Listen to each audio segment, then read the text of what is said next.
देवस्य धीमहि धियो यो न प्रचोदयात् मा ज्योतिरसां ब्रह्मभूर्भुवस्सवरों చేసే హృదయం నుంచి వేసుకుని మమానికి నమస్కారం చేసుకోండి.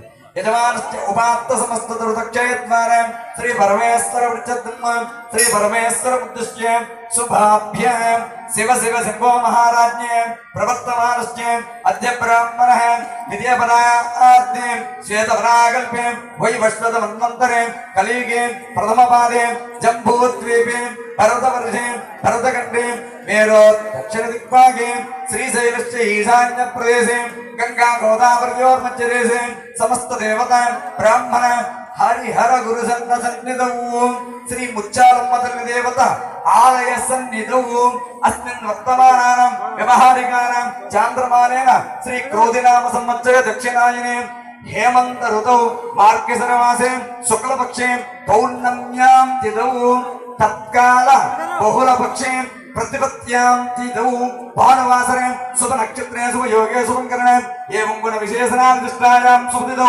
श्रीमान् गोत्रोद्भवस्य అందరూ శ్రద్ధగా వినండి. పూజలో కూర్చున్న వాళ్ళు అలాగే పూజ చూడడానికి వచ్చిన వాళ్ళు అందరూ కూడా మీ గోత్రాలు చెప్పుకోవచ్చు. ఎందుకంటే పూజలో కూర్చుంటేనే ఫలితం రాదండి. పూజ చూడటానికి వచ్చిన వాళ్ళు కూడా అదే ఫలితం దక్కుతుంది. భక్తి శ్రద్ధ రెండు ఉండాలన్నమాట. ఆ రెండు ఉంటే ఎక్కడ ఉన్నా సరే అమ్మవారి అనుగ్రహం మనకు కలుగుతుంది. అది అందరూ కూడా నేను చెప్తే శ్రద్ధగా వినండి. శ్రీమాన్ గోత్రోద్భవశ్చ అంటాను, మీ గోత్రాన్ని మనసులో చెప్పుకోండి. యజమానశ్చ నామదే అంటాను, మగవారు తమ పేరు చెప్పుకోండి, ఆడవారు తమ భర్త పేరు చెప్పుకోండి, తండ్రి పేరు చెప్పుకోండి. యజమానశ్చ ధర్మపత్ని నామదే అంటాను, అప్పుడు మగవారు తమ భార్య పేరు చెప్పుకోండి, ఆడవారు తమ పేరు చెప్పుకోండి. పెళ్లి కాని పిల్లలైతే తల్లి పేరు చెప్పుకోండి. యజమానశ్చ కుమారశ్చ నామదే అని 5-6 సార్లు చెప్తాను. ఎందుకంటే ఒకరికి పిల్లలు 2 ఉండొచ్చు, 3 ఉండొచ్చు, 4 ఉండొచ్చు, 5 ఉండొచ్చు. అందుచేత ఆడవాళ్ళు మగవారు మీ పిల్లల పేర్లు పెద్దవాళ్ళ దగ్గర చిన్న వాళ్ళ వరకు వరుసగా చెప్పుకోండి. పెళ్లి కాని పిల్లలైతే మీకన్నా ముందు అన్న అక్క ఉంటే వాళ్ళ పేరు చెప్పుకోండి. తర్వాత మీ పేరు చెప్పుకోండి. తర్వాత తమ్ముడు చెల్లాలు ఉంటే వారి పేరు చెప్పుకోండి. అందరూ సిద్ధంగా ఉండండి. శ్రీమాన్ గోత్రోద్భవశ్చ యజమానశ్చ నామధేయః యజమానశ్చ ధర్మపత్నీ నామధేయః యజమానశ్చ కుమారశ్చ నామధేయః యజమానశ్చ కుమారశ్చ నామధేయః యజమానశ్చ కుమారశ్చ నామధేయః యజమానశ్చ కుమారశ్చ నామధేయః. ఇంకా మన ఇంటి దగ్గర పెదనాన్న, పెద్దమ్మ, చిన్నాన్న, చిన్నమ్మ, నానమ్మ, తాతయ్య, అమ్మమ్మ, తాతయ్య, మేనమామ, మేనత్త వీళ్ళందరూ ఉంటారు. వాళ్ళకు కూడా మనం చూసినటువంటి పూజ కానీ మనం చేసినటువంటి పూజా ఫలితం కానీ వాళ్ళకు కూడా వెళ్ళాలంటే మన సాంప్రదాయంలో ఒక మాట ఉంటుంది, సహా కుటుంబస్య.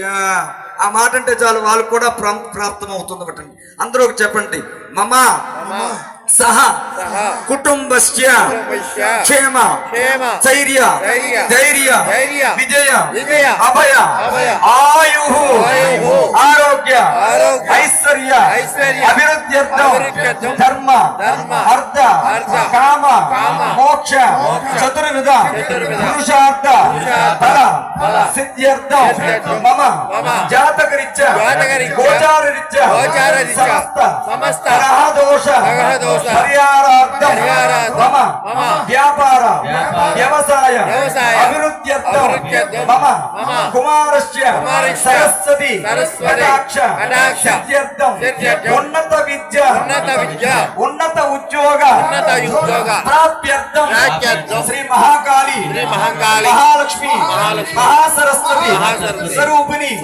విజయదుర్గ దేవత అనుగ్రహ కటాక్ష సిద్ధ్యర్థం అస్మిన్ గ్రామస్థిత సర్వ ప్రజా ఆయురారోగ్య ఐశ్వర్య అభివృద్ధ్యర్థం అస్మిన్ గ్రామస్థిత సమస్త వ్యాపార అభివృద్ధ్యర్థం అస్మిన్ గ్రామస్థిత సమస్త వ్యవసాయ సస్యశ్యామల ఫల సిద్ధ్యర్థం అస్మిన్ గ్రామస్థిత సమస్త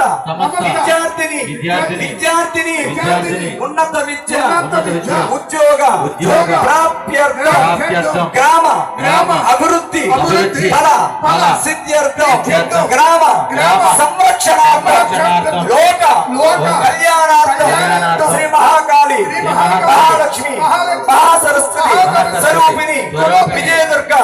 దేవత దేవత ఉద్దిశ్య ఉద్దిశ్య విజయదుర్గ విజయదుర్గ దేవత దేవత ప్రీత్యర్థం ప్రీత్యర్థం విజయదుర్గ విజయదుర్గ దేవత దేవత అష్టోత్తర అష్టోత్తర శతకలశ శతకలశ ఆరాధన ఆరాధన పూర్వక అభిషేక అభిషేక కుంకుమ అర్చన పూజ కరిష్యే నిలబెట్టుకోండి. అమ్మ మా గ్రామం